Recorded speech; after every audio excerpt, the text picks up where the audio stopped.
ప్రభునందు ప్రియమైనటువంటి సోదర సహోదరులకు ప్రభు అయిన యేసుక్రీస్తు నామములో మీకు వందనాలు, శుభాలు తెలియచేస్తున్నాను. ప్రియులరా, ఈ ఉదయకాల సమయంలో ఈ యొక్క దేవుని యొక్క వాక్యము ద్వారా మిమ్మల్ని కలుసుకోవడము నేను ఎంతో సంతోషిస్తూ ఉన్నాను. ఈరోజు దేవుడు మనలను బలపరచడం కోసం ఆయన వాగ్దానం ఏంటో మనం ధ్యానం చేద్దాం. గలతీ పత్రిక 3వ అధ్యాయము 26వ వచనం ఈ విధంగా వ్రాయబడింది. యేసుక్రీస్తునందు మీరందరూ విశ్వాసము వలన దేవుని కుమారులై ఉన్నారు అనే మాట మనం చూస్తున్నాం. ప్రియులరా, ఈ యొక్క వచనం ద్వారా మనకేమీ అర్థమవుతుందంటే, దేవుడు ఆయన వారసత్వాన్ని మనకు ఇస్తున్నారు. తల్లిదండ్రులు తమ కుమారులకు కుమార్తెలకు వారసత్వాన్ని ఇస్తారు. వారి ఇంటి పేరు వస్తుంది, వారికి కలిగిన ఆస్తిపాస్తులన్నీ కూడా ఆ బిడ్డలకు వస్తాయి. అంతకంటే ఎక్కువగా దేవుడు ఆయన వారసత్వాన్ని మనకి ఇస్తున్నారు. ప్రియమైన సహోదరి సహోదరులరా, దేవుడు గొప్పవాడు, ఆయన సర్వాధికారి, సర్వోన్నతుడు, మహోన్నతుడు, గొప్ప కార్యములు చేయగల సమర్థుడు.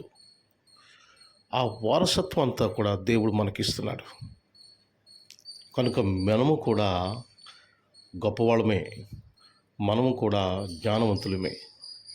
దేవుడు జ్ఞానవంతుడైనప్పుడు మనం కూడా జ్ఞానవంతులమే.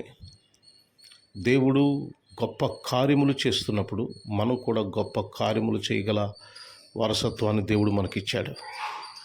దేవుడు దయగలవాడైనప్పుడు మనం కూడా దయగలవాడమే.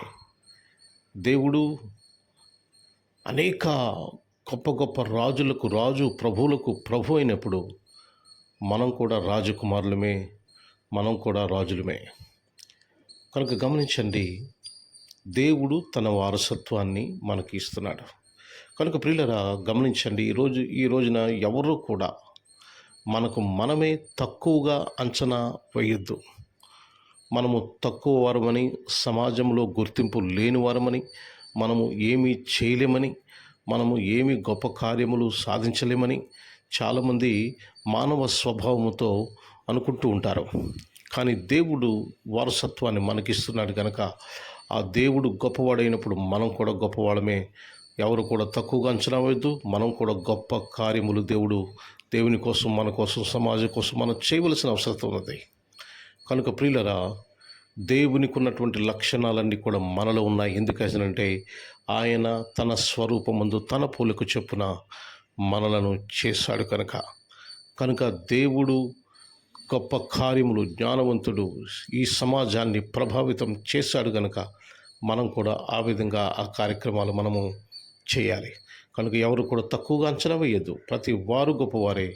ప్రతి వారు కూడా ఆయన రాజు అయినప్పుడు మనం కూడా రాజుమే. రాజు అనగా పరిపాలన చేయవాడు.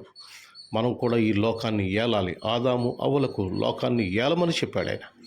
మనం కూడా ఏ రంగంలో మనం ఉన్నామో ఆ రంగంలో మనం ఈ లోకంలో ఏలాలి. కనుక జ్ఞానవంతులు కండి, గొప్ప కార్యాలు చేయండి, ప్రభావితమైన జీవితాన్ని జీవించండి. తక్కువగా అంచనా వేసుకోవద్దు. God bless you all. దేవుడు మిమ్మలను, మీ కుటుంబాలను దీవించునుగాక. ఆమేన్. ప్రార్థన చేద్దాం. ప్రేమగల మా ప్రియ పరలోకపు తండ్రి, మీ ఘనమైన శ్రేష్టమైన నామానికి వందనాలు, స్తోత్రాలు, స్తుతులు చెల్లిస్తున్నాం. ప్రభా, ఈ ఉదయకాల సమయంలో మీ సముఖానికి వస్తున్నాం. మీ ప్రియ బిడ్డలందరినీ కూడా దీవించండి, ఆశీర్వదించండి.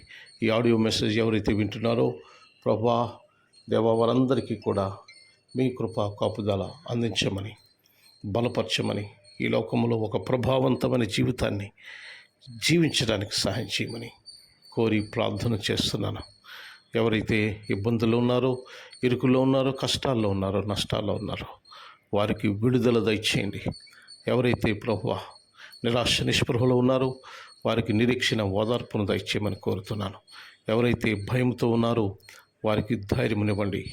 ఎవరైతే ప్రభువా జీవితంలో ఏమీ చేయలేకపోతున్నానని నిరాశలో పడిపోతున్నారో వారికి ఓదార్పునిచ్చి, జ్ఞానమునిచ్చి ముందుకు నడిపించమని కోరి ప్రార్థన చేస్తున్నాను.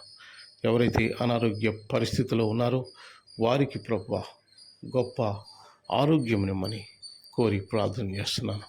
ఈ లోకంలో మేము గొప్ప గొప్ప కార్యములు చేయటానికి గొప్ప గొప్ప పనులు చేయటానికి, గొప్పగా జీవించటానికి, అనేక మందికి దీవెనకరంగా ఉండడానికి మీ కృప అనుగ్రహించమని, దీవించమని, ఆశీర్వదించమని, మీరే ఘనత, మహిమ, ప్రభావములు పొందమని ప్రభు అయిన యేసు క్రీస్తు నామమున మిక్కిలి వినయముతో అడిగి వేడుకుంటున్నాము తండ్రి.